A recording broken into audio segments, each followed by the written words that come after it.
about the others?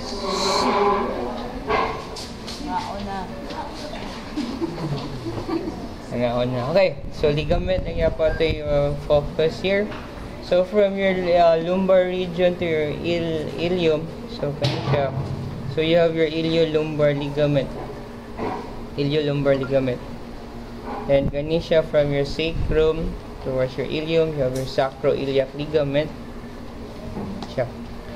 And here from your sacrum towards the spine of the ischium, you have your sacrospinous ligament.